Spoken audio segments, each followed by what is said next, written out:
Obuganda busuze mukeeja gw'okujaguza emyaka 30 kasookedde Ssaabasajja Kabaka Ronald Muwenda Mutebi owookubiri atuuzibwa ku Nnamulondo y'abajjajjaabo okulamula Obuganda. Ebyokwerinda binywezeddwa munda mu Olubiri n'ebifo ebiriraanyeewo okulaba ng'abantu ba Beene tewali atuusibwako bulabe nga bazze okwetaba ku bikujjuko. Ssentebe w'akakiiko akateesiteesi era nga ye minisita w'ensonga ez'enkizo mu Bwakabaka David Mpanga ategeezezza nti enteekateeka zonna ziwedde. Emikolo gyennyini gitandika ku ssaawa 6 Ssaabasajja Kabaka bw'atuukira mu Olubiri, naye abantu ffe bassekinnoomu tujja kuba tuli baddembe okujja wano okuva ku ssaawa 2 ez'okumakya wankaaki agenda kubeera nga muggule. Oweekitiibwa Mpanga asabye abantu okugondera ebiragiro by'ab'ebyokwerinda kubanga bo bateereddwa mu buli kifo okulaba nga buli kimu kitambula mulaala. Ebintu era by'otosaana kutambula nabyo by'ebintu byonna ab'ebyokwerinda bye batatera kukkiriza ku mikolo.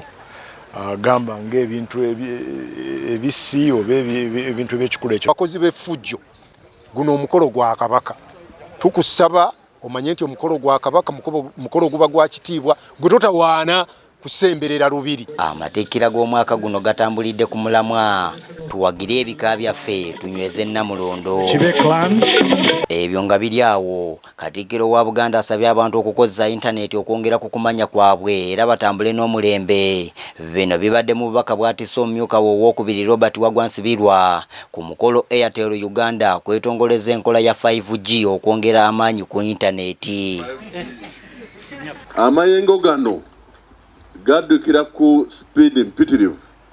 Tuwoba olina kyonna kyoyagala okukola ku mutimbagano ng'olina obusaaganda okikola nga tonaba na kutemya. Ekyo kitegeeza ki? Kitegeeza nti abaagala okusoma ng'onoonyereza ku mutimbagano kijja kwanguwa nnyo. Ssenkulu wa Airtel Uganda Manoj Mulali ategeezezza nti enkola eno etongozeddwa ng'ekirabo ky'amatikkira ga Ssaabasajja ag'emyaka 3 ng'atudde ku Nnamulondo. Right in time for the coronation ceremony of Kabaka tomorrow, and we are getting excellent speeds on the test platform. The configurations have been are being done. Leero site esooka nga tuyozayoza Ssaabasajja okubeera ku Nnamulondo okufuga ngali ku Nnamulondo emyaka 3 weddu. Site esooka tugitadde wano ku Mengo Bulange.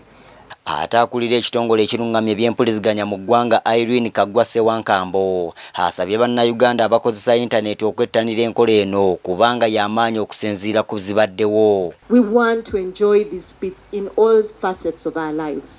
So I encourage Ugandans, embrace it.